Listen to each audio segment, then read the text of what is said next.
জামাত ইসলাম কি আবার অন্ধকার যুগ নিয়ে আসতে চাচ্ছে এই জান্নাতের টিকিট বিক্রি করে বাংলাদেশে?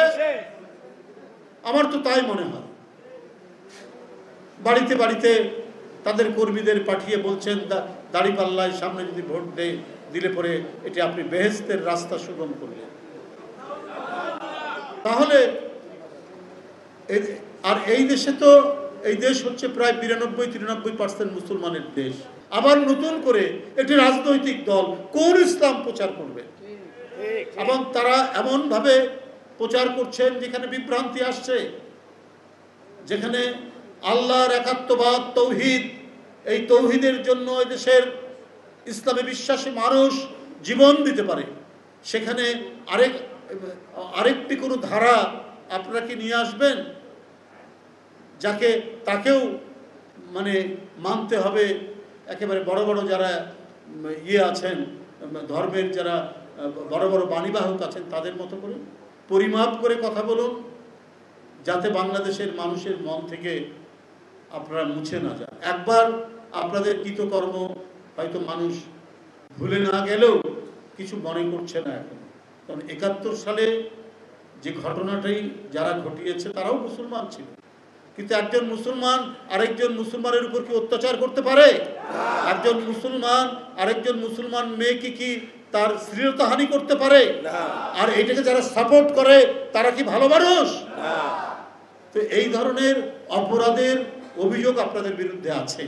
আপনারা তো গণতন্ত্রের কথাও বলেন, কিন্তু আপনাদের আমি যে কয়েকটি লিটারেচার বই পড়েছি ওখানে গণতন্ত্রের কোনো বালাই নেই।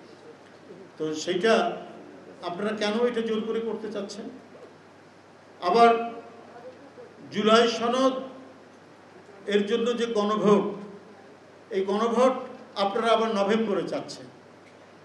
অধিকাংশ দল কিন্তু একমত হয়েছে যে যেদিন পার্লামেন্ট নির্বাচন সেদিনই গণভোট হবে।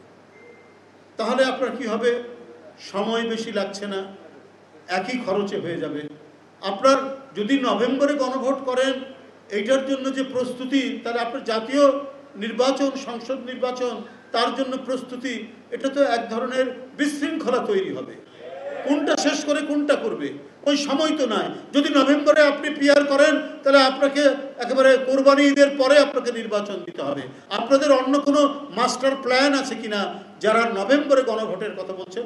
এটা অনেক আলাপ আলোচনা, অনেক যুক্তিতর্ক, অনেক বাদানুবাদ, অনেক আর্গুমেন্টের পরে জুলাই সনদের জায়গায় সবাই একটা ঐক্যমতে আসার করেছেন, একটা প্রচেষ্টা চালিয়েছেন, ঐক্যমতে আসছেন। তো সেই ক্ষেত্রে আবার আরেকটা শর্ত দিয়ে এটাকে একটা বিশৃঙ্খল তৈরি করা, এটা জনমনে একটা বিভ্রান্তি তৈরি করাটা কেন? ওই রাজনৈতিক দল সহ কিছু রাজনৈতিক দল তারা বোধহয় কোনোভাবেই নির্বাচন চাচ্ছেন না। কারণ এদের অতীত ইতিহাসে নির্বাচন, গণতন্ত্রের প্রশ্নে এদের কোনো কমিটমেন্টই নাই, এটা প্রমাণিত। এটা একটি রাজনৈতিক দল বলেই যে আমরা শুধু বলছি, বলার কথা ওই জন্য বলছি তা না। এর প্রমাণ ৮৬ সালে দেখেছেন না?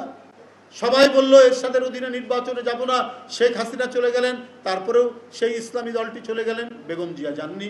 যে কথা দিয়েছেন সেই কথা রেখেছেন।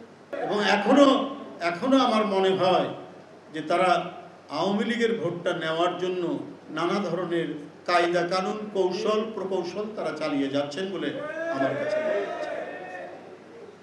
মনে হয়েছে।